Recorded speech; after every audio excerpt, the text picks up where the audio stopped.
நீங்கள் பார்த்துக் கொண்டிருப்பது உங்கள் விஜய்.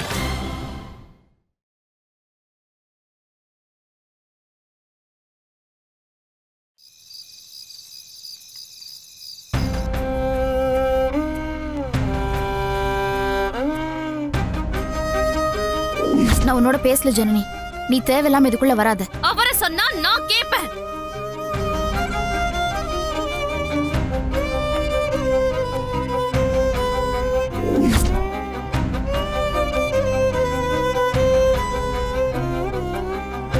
ஃபர்ஸ்ட் ஆஃப் ஆல் அப்பானே கூப்பிட மாட்டேன். இப்ப என்ன புதுசா உனக்கு அப்பா மேல பாசம் வந்துருச்சா?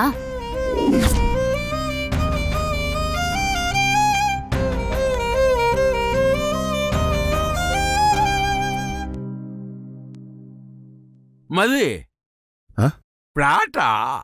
இல்ல சித்தப்பா, நான் ஜனனி நினைச்சிட்டு இருந்தேன். அது சரி, நீ வேற யார நினைக்க போற? மாத்தி மாத்தி உன் பசங்களை பத்தி மட்டும்தானே நினைப்ப. என்னம்மா பேசினா தெரியுமா? இப்ப நினைச்சா கூட அப்படியே புல்ல இருக்குது சித்தப்பா. என் முகத்தை அவ பார்த்து பேசி பல வருஷம் ஆயிடுச்சு. நான் இந்த பக்கம் வந்தா அவ அந்த பக்கமா போயிடுவா. அப்படியே பேசினாலும் அப்பவும் சண்டையில தான் போய் முடியும். ஆனா இன்னைக்கு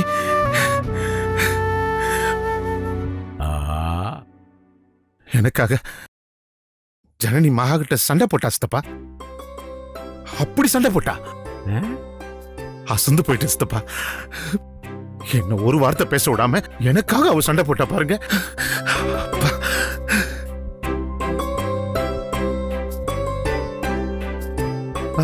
இந்திர ஆஸ்பத்திரியில் இருக்கும்போது வந்தால அப்பையில இருந்து அவ வேறையா இருக்கா சித்தப்பா. என்கிட்ட சண்டை போடுறது இல்ல, கோச்சிக்கிறது இல்ல, சத்தமா பேசுறது இல்ல. நான் தான் அதை கவனிக்காம இருந்துட்டேன் போல. இன்னைக்கு அவ மகா கிட்ட பேசினதுக்கு அப்புறம் தான் எல்லாத்தையும் சேர்த்து பாக்குறேன். இத்தனைக்கும் மகா மேல ஜனனிக்கு எவ்வளவு பாசம்னு உங்களுக்கு தெரியும்ல. ரெண்டு பேரும் ஒருத்தர் விட்டு கொடுக்கவே மாட்டாங்க. இன்னைக்கு எனக்காக ஜனனி மகாவே தூக்கி போட்டா சித்தப்பா.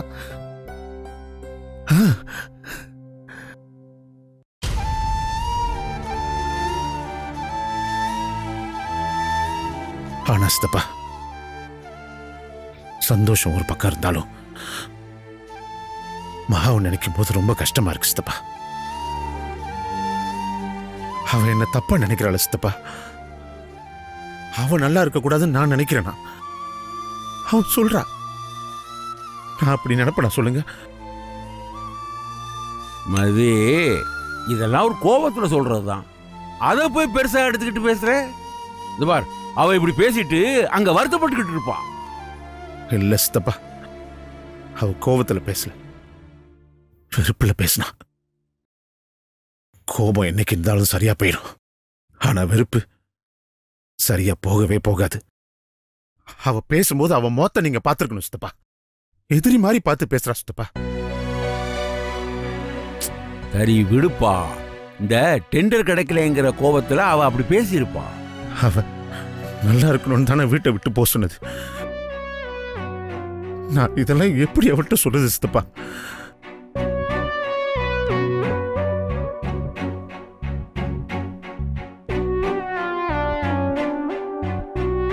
இப்ப ஜனனி என்ன புரிஞ்சுக்கிட்டான்னு சந்தோஷப்படுறதா, இல்ல மகா என்ன வெறுக்கிறான்னு வருத்தப்படுறதா? புரியல சித்தப்பா.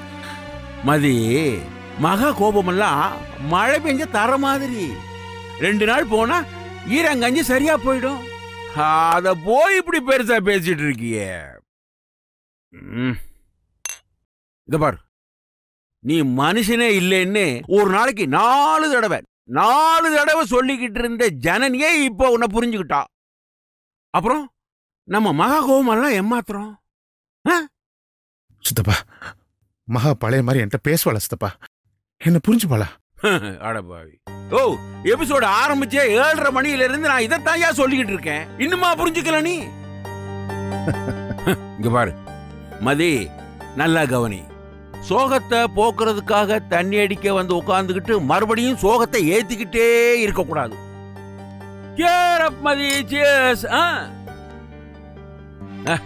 இதை விட பெரிய பிரச்சனையா நாம சந்திக்கலையா?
சாப்பிடலையா?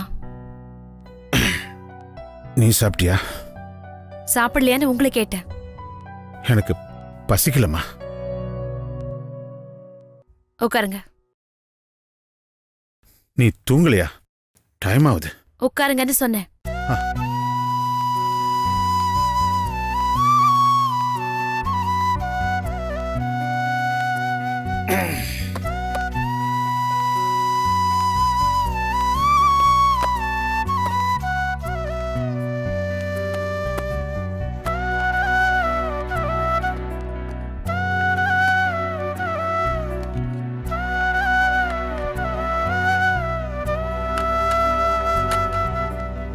சாப்பிடுங்க.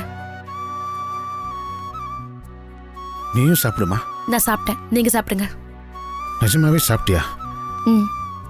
நீங்க சாப்பிடுங்க.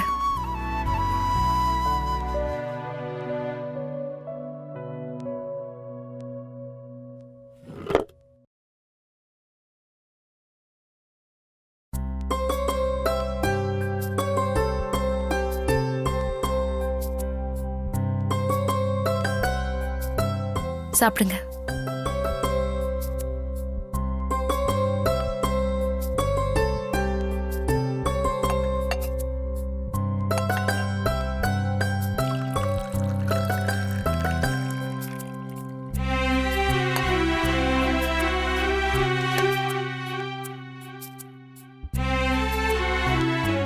என்னாச்சு?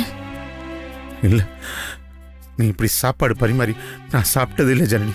இதுதான் ஃபர்ஸ்ட் டைம். நீ அப்பா கூட உட்கார மாட்டியா, அன்பா பேச மாட்டியான்னு எத்தனை நாள் நான் வருத்தப்பட்டிருக்கேன் தெரியுமா? அம்மா, இன்னைக்கு அப்பா ரொம்ப சந்தோஷமா இருக்கண்டா. என் பொண்ணு என்ன புரிஞ்சுக்கிட்டா. அவளுக்கு என் மேல இருந்த கோபம் எல்லாம் போயிருச்சு. இனிமே எனக்கு என்ன வேணும்? இப்ப சாப்பிட போறீங்களா இல்லையா? இல்லம்மா, நீ இப்படி உட்கார வச்சு சாப்பிடுங்கன்னு சொன்ன பாரு, அது போதும்டா. மனசு வயிறு எல்லாம் ஃபுல்லா ஆயிடுச்சுடா. டயலாக்ல ஒண்ணு வேண்டாம், ஒழுங்கா சாப்பிடுங்க. அம்மா, இது டயலாக் இல்லடா, என் மனசுல இருந்து சொல்றேன். சத்தியமா என் மனசுல இருந்து சொல்றேன். எல்லாம் சரிதான். தண்ணி அடிச்சுட்டு சாப்பிடலன்னா உடம்புக்கு என்ன ஆகும் தெரியுமா? இந்த சென்டிமெண்ட்லாம் உடம்புக்கு தெரியாது, அது வேலையை காட்டிட்டு தான் இருக்கும். எனக்கு எதுவும் தெரியாதுன்னு நினைச்சீங்களா? இல்லையே, தண்ணியா? சும்மாடா. நான் எல்லாம் பார்த்துட்டு தான் இருந்தேன். இல்லடா, மனசு கொஞ்சம் ஒரு மாதிரியா இருந்துச்சு, அதான். மனசு உங்களுக்கு என்னைக்கு சரியா இருந்துச்சு? என்னைக்காவது பிரச்சனை இல்லைன்னா இன்னைக்கே எதுவும் நடக்கலன்னு அதுக்கும் உட்காந்து கவலைப்படுவீங்க. சாப்பிடுங்க. மனசோட உடம்பு சரியில்லாம ஆயிட போகுது. அம்மா, மகாகிட்ட நீ அப்படி பேசுவேன்னு நினைக்க கூட இல்லடா.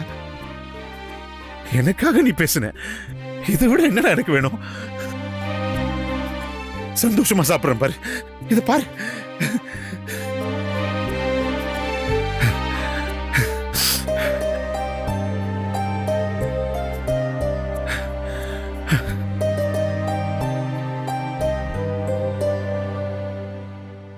எதுக்காக இப்படி தண்ணி அடிச்சு உடம்புக்கு எடுத்துக்கிறீங்க? சாரிமா. என்ன சாரி? வாக்கிங் கிடையாது, எக்ஸசைஸ் கிடையாது, இப்படி லேட் நைட்ல சாப்பாடு வர உடம்பு என்னத்துக்கு ஆகுறது? அம்மா நீ சொல்லிட்டல, கேட்காம இனி நான் தண்ணி அடிச்சா நீ கேளு. நீங்க நினைக்கிற மாதிரி இந்த வீட்ல எல்லாரும் சந்தோஷமா இருக்கணும்னா நீங்க நல்லா இருக்கணும், ஹெல்தியா இருக்கணும். அத முதல்ல நீங்க பாருங்க. பிரச்சனை எப்பவும் இருந்துகிட்டு தான் இருக்கும், பாத்துக்கலாம். சாப்பிடுங்க.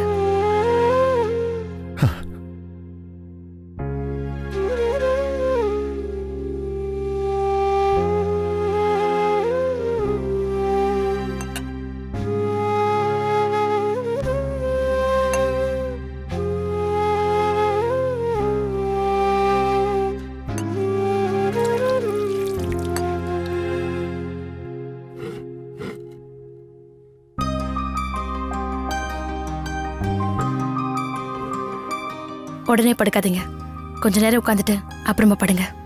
சரிம்மா, நீ தூங்கு. படுத்துருவீங்கல்ல? நான் பாத்துக்கிறேன், நீ தூங்கு. Good night. Good night. Janani,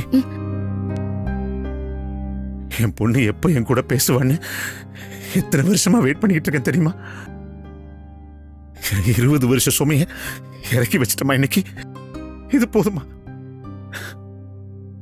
எனக்கு இது போதும், அப்பாவுக்கு போதும்.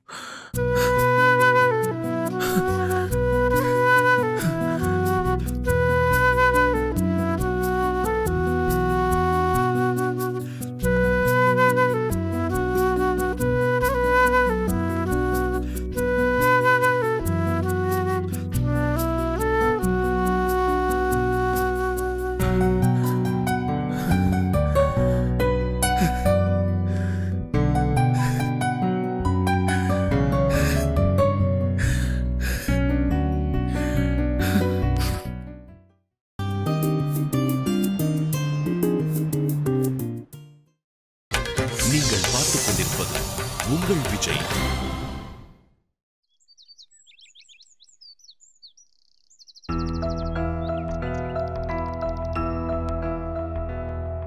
பாரதி, சாப்பிடவா?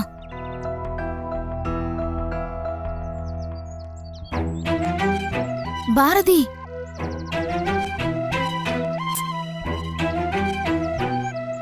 பாரதி,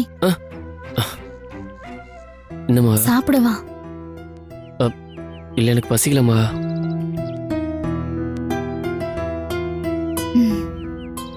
டைம் சரியில்லை, வேற என்ன சொல்ல? யாரோட டைம்?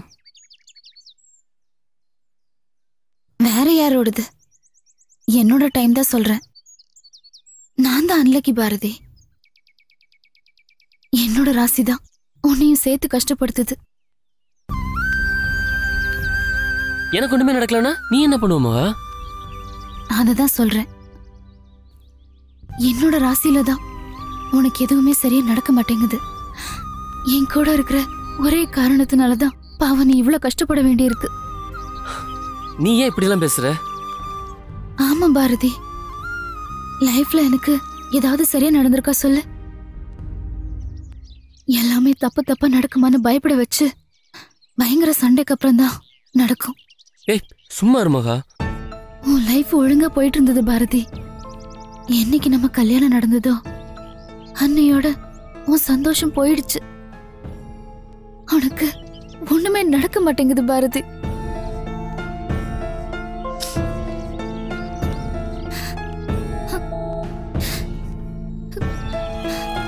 நீ வேற யாராவது கல்யாணம் பண்ணிருக்கணும் பாரதி. என்ன பேசணும் தெரிஞ்சுதான் பேசுறியா? ஆமா, எல்லாம் தெரிஞ்சுதான் பேசுறேன். ப்ளீஸ் இப்பெல்லாம் பேசாத மகா. நீ இப்படி யோசிக்கிறதே எனக்கு பிடிக்கல. உனக்கு பிடிச்சாலும் பிடிக்கலனாலும் உண்மை இதுதானே பாரதி. நீ வர்றதுக்கு முன்னாடி வரைக்கும் என் லைஃப்ல ஏதாவது பண்ணணும்னு அப்படின்னு எதுவும் தோணதே இல்ல. இப்ப ட்ரை பண்றது எல்லாமே உனக்காக தான் மகா, எனக்காக இல்ல. ப்ளீஸ் இப்பெல்லாம் பேசாத. அதுதான் சொல்றேன் பாரதி, நீ எனக்காக ட்ரை பண்றதுனாலதான் எதுவுமே நடக்க மாட்டேங்குது. நிறுத்துறியா?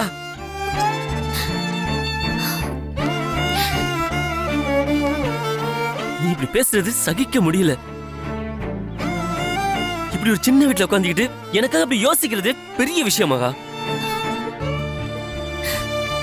எல்லா பழியும் ஓ மேல போட்டுக்கிற பாரு. நமக்குன்னு ஒரு விஷயம் யோசிக்க ஆரம்பிச்சதே ஒன்னாலதான் மகா. அதனால இப்பெல்லாம் யோசிக்க கஷ்டப்படாத ப்ளீஸ். இப்ப என்ன, நான் சாப்பிடணும். போய் சாப்பாடு வை. நான் சாப்பிட்ட நீ சரியாயிருவல. போ மகா, போ. வர்ற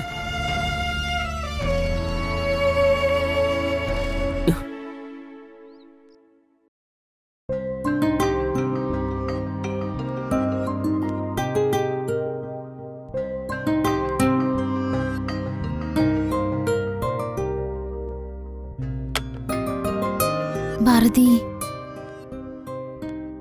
பாரதி உன்னதான் கோவத்தெல்லாம் சாப்பாட்டு மேலையா காட்டுவ? சரியாவே சாப்பிடல பாரதி. ஏன் இஞ்சி தின்ன குரங்கு மாதிரி மூஞ்சி இப்படி வச்சிருக்க?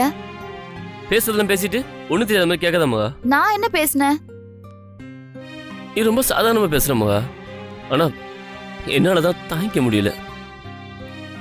இன்னொரு தடவை இப்படி பேசாத மகா. பாரதி, சாரி பாரதி. இனிமே சத்தியமா இப்படி பேச மாட்டேன். பாரதி ப்ளீஸ் என்ன பாரு, திரும்பு.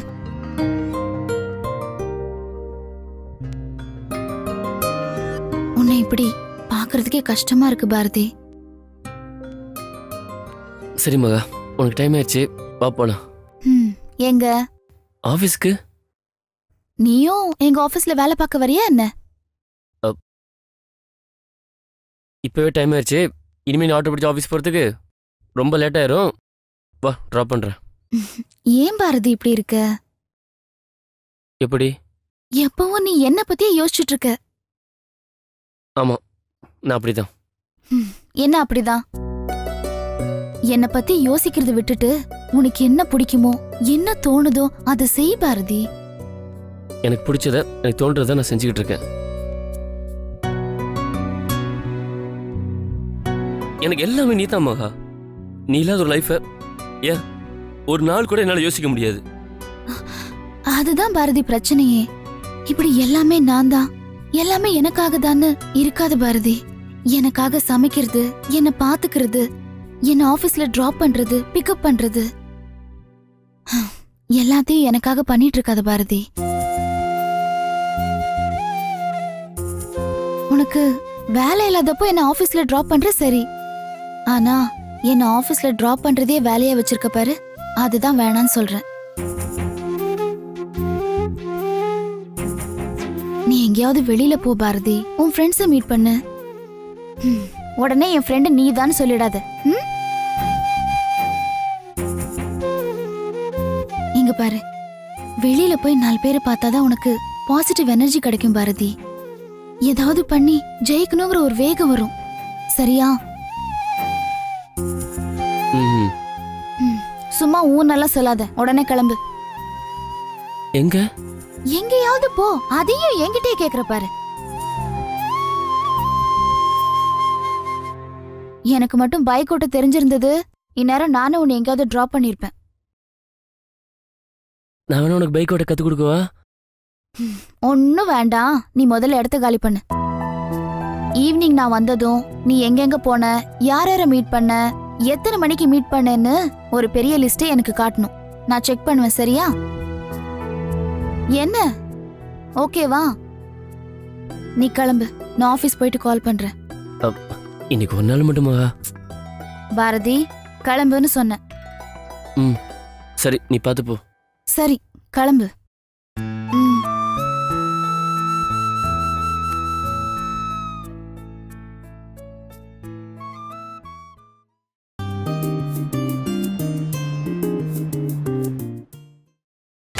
நீங்கள் பார்த்துக் கொண்டிருப்பது உங்கள் விஜய்.